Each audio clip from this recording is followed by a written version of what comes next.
Good to see you. All right there, Let's get Revenants. going. Thanks, Eva.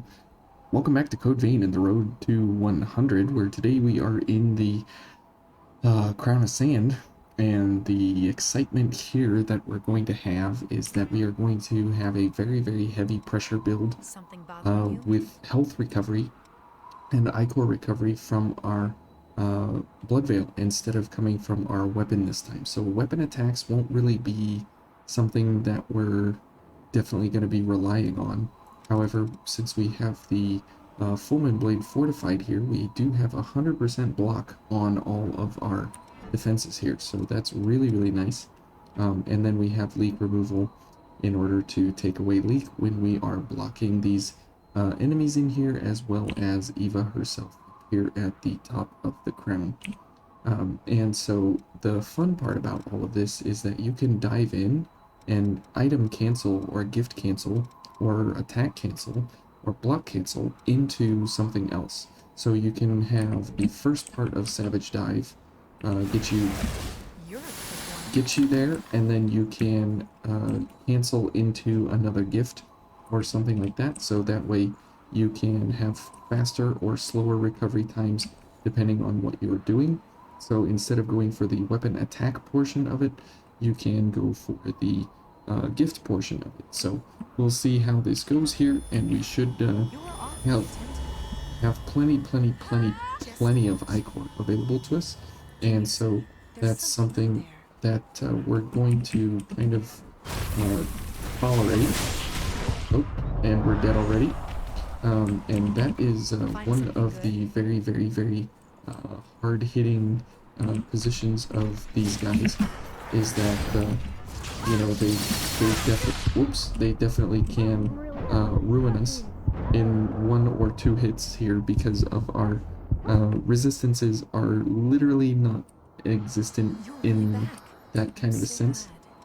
because as you can see here, we only have a slash of 48, which is not really that great. We're below 50. Anything below 50 on the Which way road to shall we 100 go? is kind of like Thanks. a punishment, and so we will see here I'm just going what we in. can do. Okay. Oops. Okay. Let's go ahead and get some health. No health. Okay. And these guys are kind of hard to hit with they're kind of hard to hit with our Hound's Veil and everything. Okay, but we will take advantage here of him standing up, and that will give us ample amount of time to get a charge drain off. Okay, okay, and of course we missed. Okay, good. And you can see that we can dispatch these guys rather quickly. It's just all dependent on whether or not we can... Oh, geez. These guys are blocking the attacks here. Unfortunate. Okay, let's just go ahead and backstab this fella, get some health back. And as you see, we don't really need Ichor for these guys in this area when we're adventuring. But when we get to Eva, we are absolutely going to need the Ichor from Chaotic Ash that we can get. So for right now, we will just do this so we can keep Eva alive. Oops. Okay. He definitely was going for a different kind of attack pattern than he normally does, but that's okay. And the crazy part about all of these guys is that they're very, very weak to Ice Crush, and since we don't have any Crush here that's very fast, we just have to kind of pick it up with the Piercing Gifts here, because they are pretty quick overall, especially Ice Barrage. And even though Savage Dive is a 15-second cooldown, the reality is that, you know, you don't really need that 15 seconds of time in order to kill somebody and get to another enemy. So you can dispatch We can't go enemies through, very, so very we'll have to. quickly and everything. So you don't really need all that time. So that's really, really nice. Okay, this guy will grab a backstab here. So that is where you know, all of the benefit is coming in is that we get a ton of iCore from backstabs and such. And these guys you want to take out quick, so Savage Dive, just letting it execute is great. But typically, we are getting iCore from our weapon strikes, whereas this time we're getting iCore from our backstabs and our charge drains if we can get them. I can't see this guy. There we go. We'll get a little bit of health back from him. And we'll go ahead and hit this fella, encourage him to come down here. Okay, and we will... Okay, never mind. Can't see what's going on. Okay. But the real excitement of this comes from the fact of, will I die or will I stay alive? Because either you will kill the enemy or you will be killed immediately. So it is definitely a very, very interesting kind of build set from that perspective, just because of the fact that you just you never know really where the enemy hitboxes are when their weapon attacks come out, and so it's kind of a really, really fun gamble kind of session in order to see, you know, what is actually happening and whether or not you can actually get into the fight quickly or not. And with Bridge to Glory going, we're at about 2,000, which is great. So we have ample amounts of damage on our attacks here and such. Okay, and I'm probably not going to get a backstab here, but it doesn't matter anyways, because we're able to just put these guys down pretty quick just because of the fact of how they operate.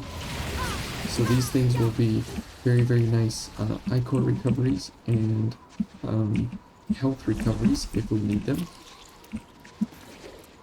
Okay. And we can go ahead and get a little bit of iCore there. And you can see that it's very, very nice that we can get our health back and we can get a bunch of iCore back just from the fact that, you know, these things are pretty easy to kill, and at the same time they do give quite a bit of iCore on using our Blood Veil and everything, so it's very, very nice. Okay, so this guy, he will come around the corner here, I hope. Or not. There he comes. And then we can go ahead and grab him with a, okay, never mind. He definitely didn't want me to have any part of that. Ouch. Let's go ahead and get some health back here. And I missed him again. Okay, and maybe we can get a drain here. There we go. Okay, we are still in it completely here. Okay, let's get some help. Get some iCore here. Very nice. We're crawling our way back into the health pool here, which is very, very nice, which is where this build has kind of a different kind of iCore recovery system than most of the other builds and such, because you're constantly using your Blood Veil. You have tons and tons and tons of iCore available to you, because look at our cap here is at 56, and we hit that cap very, very, very fast, just because of the fact that we're always using our Blood Veil for health recovery and iCore recovery at the same time. So it's very different than the other builds along the way so far through this run that we've been experimenting with, just because of the fact that we're kind of alternating where our iCore recoveries are coming from. But overall, we do have enough damage that we have available to us overall, but the reality is that in order to use it effectively, you have to be integrating it with your Blood Veil and the drain attacks that are coming out of it. If you don't, then you really, really will not have enough iCore to, actually function well. And so that's something that we need to take advantage of. And that's where I was saying for the Eva fight, we will have to use Chaotic Ash. Now, if we want to, we can use Chaotic Ash and get more Ichor back, or we can keep Modest Offering to make sure that we have enough healing for Eva as well. So either way we go about it, we're going to have to make a choice and figure out which one is going to be better for us in the long run. So this guy, he's just an Ichor collection point, and that's plenty. 31 is completely fine. Okay, Eva. And he should not be able to catch up to us. We'll do one run back like this here at the initial run, just so we have enough time to think about our choices as we get into the Eva fight. And remember, we do have 100 block, so we can block her hand spin. We cannot block her over the head slam bash and stuff. So there is a couple things that we can't block, but a lot of her attacks we will be able to block no problem, because we have 100 block overall.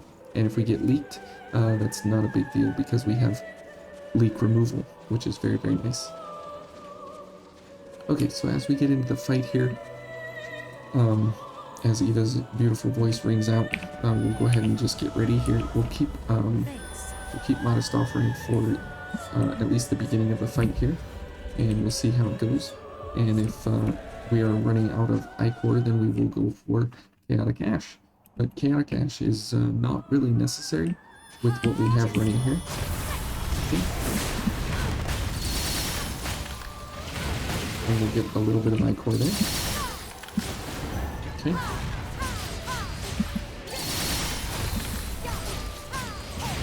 We'll get some more Ichor there. There we go. And let's go ahead and load up on a little more Ichor here. There we go.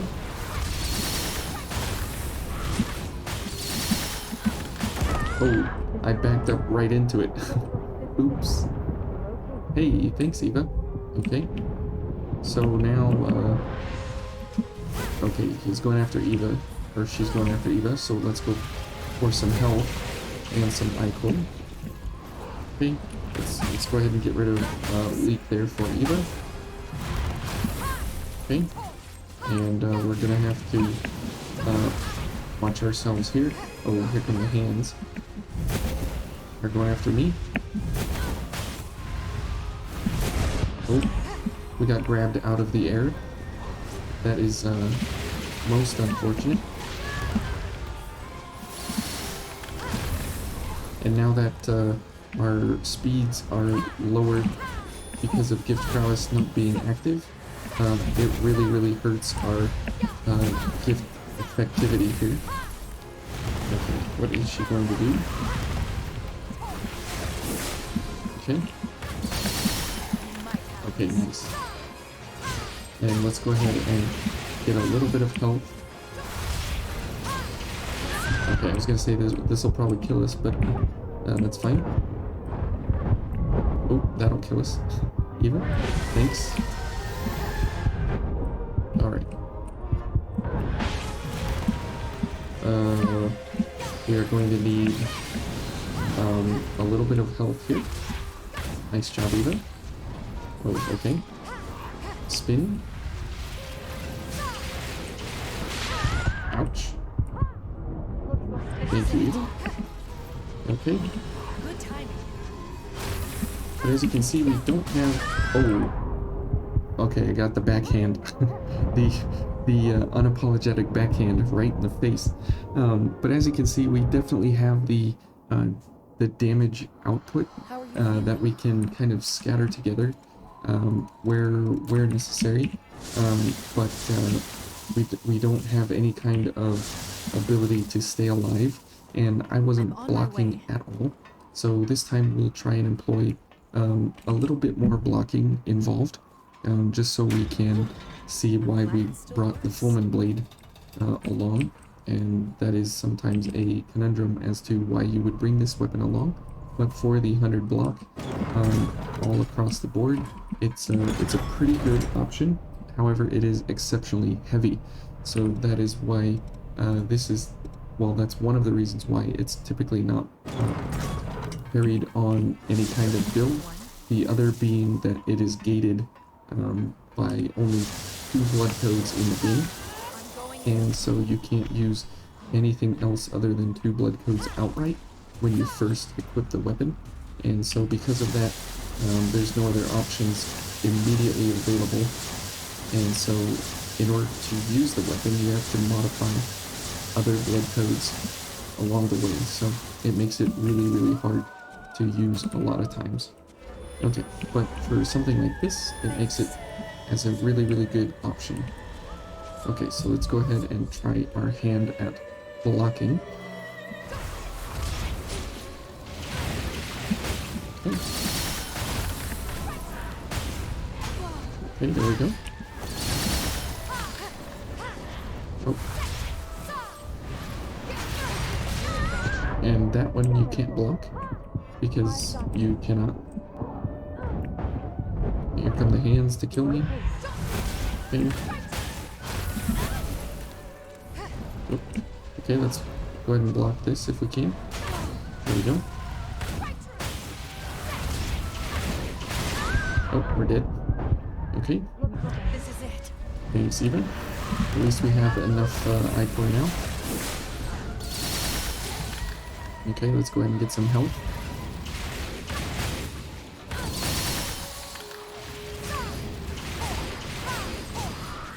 So if you've spotted a few deficiencies in the build, that's completely fine and acceptable to spot those, because it is very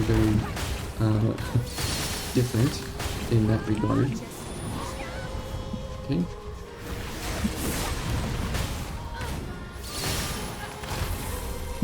Okay. Let's go ahead and block those. Good. And you can see that blocking there was definitely helpful. There's more blocking. We'll go ahead and unlink ourselves. Okay, good. We'll get some Ichor here.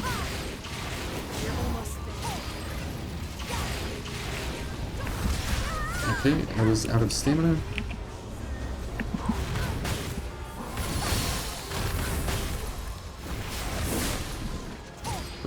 Okay, let's block that if we can. Okay, we'll go for. Oh, we're dead. Oh, we're not dead. Eva's dead instead. Interesting. Okay, I'm dead. Now Eva got me back. Okay. This is going crazy here. Let's go ahead and heal, I guess. Why not? Okay. Good.